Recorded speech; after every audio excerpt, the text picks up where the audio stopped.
Hi எல்லாருக்கும் வணக்கம். எப்படி இருக்கீங்க? இன்றைக்கி நம்ம வந்து மட்டன் சுக்கா வைக்கிறது எப்படின்னு பார்க்க போகிறோம். அதுவும் நம்ம வச்சு சின்ன வெங்காயம்லாம் வச்சு பண்ண போகிறோம். அதை நான் மட்டன் வைக்கும்போது தண்ணி சேர்க்காமல் வைக்க போகிறோம். இங்கே எனக்கு மட்டன் வந்து நல்ல நெஞ்சு எலும்பு பீசஸ் கிடச்சிருக்கு. அதில் தான் நான் பண்ண போகிறேன். மோஸ்ட்லி மட்டன் சுக்கா பண்ணும்போது போன்லெஸ் பீஸ் இல்லாமல் நல்ல போனுள்ள பீஸாக எடுத்துக்கோங்க. அப்போ தான் அந்த போனில் இருக்க ஜூஸ்லாம் இறங்கி ரொம்ப டேஸ்ட்டாக கிடைக்கும் நமக்கு மட்டன் சுக்கா. ஓகே, முதல்ல என்னென்ன பொருட்கள் தேவைன்னு சொல்கிறேன், நோட் பண்ணிக்கிறீங்களா? இங்கே நான் 300 கிராமுக்கு மட்டன் பீஸ் எடுத்து வச்சுருக்கேன். நல்லா எலும்புள்ள பீஸ் தான். மட்டன் முதல்ல அந்த இருக்க அந்த கவிச்ச ஸ்மெல் போகிறக்காண்டி முதல்ல நல்லா கழுவிக்கிறீங்க. நல்லா கழுவினதுக்கப்புறம் அதில் மஞ்சத்தூள் போட்டு நல்லா ரப் பண்ணி வச்சுருங்க. ஏன்னா அந்த ஸ்மெல்லு வெளியே வராமல் இருக்கிறதுக்காக. இங்கே நான் ஹோம்மேட் மசாலா தான் நான் யூஸ் பண்ணுறேன். இந்த மசாலா எப்படி பண்ணுறதுன்னு சொல்லி டிஸ்கிரிப்ஷன் பாக்ஸில் நான் போடுறேன், பார்த்துக்குறேங்க. உங்கள்கிட்ட அந்த மசாலா இல்லைன்னா நீங்கள் chilli powder, coriander powder, garam masala, மஞ்சத்தூள் இது 3மே சேர்த்தா போதும். மிளகாய்த்தூள், கொத்தமல்லி தூள், மஞ்சள் தூள் அண்டு கரம் மசாலா சேர்த்தா போதும். வேறு எதுவும் ரொம்ப மசாலா சேர்க்கணும் அவசியம் கிடையாது. அதுக்கப்புறம் இங்கே ஒரு 6 பல்லுக்கிட்ட வெள்ளைப்பூடு எடுத்து பாதியாக கட் பண்ணி வச்சுருக்கேன். 1 இன்ச்சுக்கு இஞ்சி எடுத்து இந்த மாதிரி குட்டி குட்டி ஸ்லைஸாக கட் பண்ணி வச்சுருக்கேன். அதுக்கப்புறம் உப்பு தேவையான அளவு நம்ம சேர்க்க போகிறோம். முதல்ல குக்கரில் ப்ரெஷர் குக்கரில் தான் நம்ம குக் பண்ண போகிறோம். ஸோ ப்ரெஷர் குக்கரில் முதல்ல அந்த மஞ்சத்தூள் தடவி வச்ச கறி பீசஸை உள்ளே போட்டுட்டு இஞ்சி, வெள்ளைப்பூடு, உப்பு, அதுக்கப்புறம் நம்மளுடைய மசாலா ஹோம்மேட் மசாலா இருக்குல்ல அதை போட்டுக்கலாம். தண்ணி சேர்க்காமல் அந்த கறியோட அந்த மசாலா அந்த உப்புலாம் மிக்ஸ் ஆகிற அளவுக்கு நல்லா விரவி விட்டுருங்க. இந்த மாதிரி விரவி விட்டதுக்கப்புறம் நம்ம என்ன பண்ண போகிறோம், இல்லை ஒரு சொட்டு தண்ணியோ இல்லை எண்ணெய் எதுவுமே சேர்க்க வேண்டாம். ஏன்னா அந்த மட்டனில் இருந்து அந்த வாட்டரே இறங்கி இது நல்லா குக் ஆயிரும். ஸோ இதை விசில் போட்டு நீங்கள் வந்து அடுப்பில் வச்சு குக் பண்ண ஆரம்பிச்சிடலாம். இங்கே நான் வந்து இந்த மட்டனுக்கு வந்து 7 விசில் நான் விடுற அளவுக்கு வந்து நான் விட்டு குக் பண்ண வச்சுருக்கேன்.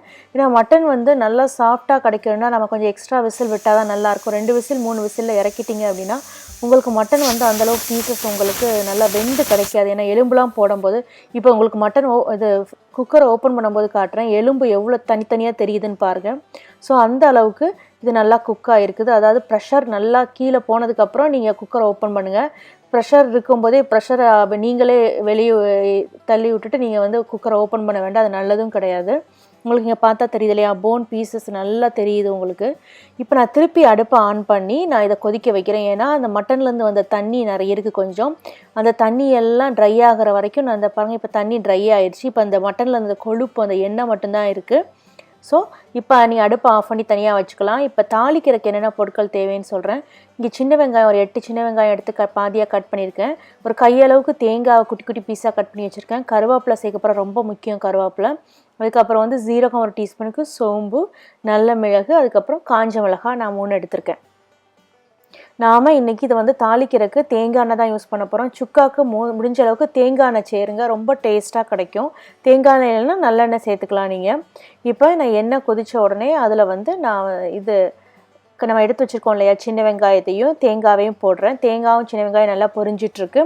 இப்போ நம்ம எடுத்து வச்சுருக்க மற்ற மசாலா பொருட்கள் இருக்கு இல்லையா, ஜீரகம், சோம்பு, மிளகு, அதுக்கப்புறம் கருவேப்பிலை, காஞ்ச மிளகாய் இதையும் போடுறோம்.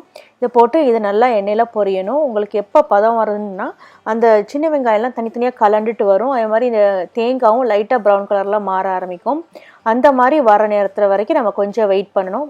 கருவேப்பிலை போடும்போது பார்த்து போடுங்க, ஏன்னா டப்பு டப்புன்னு வெடிக்க ஆரம்பிக்கும். அதனால் இப்போ எனக்கு இது நல்லாவே பொரிஞ்சிட்ருக்கு. இந்த நேரத்தில் நீங்கள் வந்து அங்கே இன்னொரு அடுப்பில் வச்சுருப்பீங்க இல்லையா, அதை அடுப்பை ஆஃப் பண்ணிவிட்டு வைக்க சொல்லியிருந்தேன் நான். ஸோ அதில் நம்ம இதில் வதக்கி வச்சுருக்க பொருட்களை நம்ம சேர்க்க போகிறோம். இப்போ அது நல்லாவே ரெடி ஆயிடுச்சு.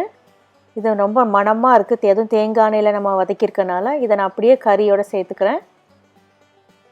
பாருங்கள், கறியில் தண்ணியே கிடையாது, அந்த மட்டனில் உள்ள கொழுப்பு மட்டும்தான் இறங்கியிருக்கு உள்ள.